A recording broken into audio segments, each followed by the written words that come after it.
સમાચારમાં આગળ વાત કરીએ અરવલ્લીથી તો અરવલ્લી જિલ્લામાં રાત્રે વાતાવરણમાં અચાનક પલટો જોવા મળ્યો હતો।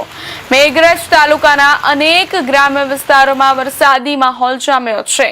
રામગઢી, રાજપુર, રોયણિયા, કસાણા અને વડથલી સહિતના વિસ્તારોમાં ધીમી ધારે વરસાદ વરસતા ગરમી અને ઉકળાટથી લોકોને રાહત મળી છે। વરસાદના કારણે સમગ્ર વિસ્તારમાં ઠંડક પ્રસરી ગઈ છે। ચોમાસાના આગમનથી આહટ સાથે ખેડૂતોમાં પણ ખુશીની લાગણી જોવા મળી રહી છે। વરસાદથી ખેતીના કામને વેગ મળશે તેવી આશા ખેડૂતો વ્યક્ત કરી રહ્યા છે। મહત્વના સમાચાર જણાવી દઈએ અરવલ્લીથી। અરવલ્લીમાં રાત્રે અચાનક વાતાવરણમાં પલટો આવ્યો હતો, જેથી અરવલ્લીમાં ખૂબ જ ઠંડક અનુભવાઈ હતી। મેઘરજના અનેક ગામોમાં વરસાદી માહોલ જામ્યો હતો। વરસાદના કારણે સ્થાનિકોમાં, લોકોમાં અને ખેડૂતોમાં ખૂબ જ રાહતના શ્વાસ લીધા હતા અને તેઓમાં ખૂબ જ ખુશીનો માહોલ જોવા મળી રહ્યો છે।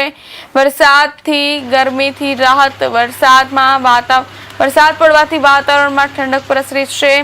વરસાદથી ખેડૂતોમાં ખુશીની લાગણી જોવા મળી રહી છે। ચોમાસાના એંધાણ આવી ચૂક્યા છે, ત્યારે ચોમાસાના આગમનથી આહટ સાથે ખેડૂતોમાં પણ ખુશી જોવા મળી રહી છે, કારણ કે વરસાદથી ખેતીના કામને હજુ વેગ મળશે તેવી આશા ખેડૂતો વ્યક્ત કરી રહ્યા છે।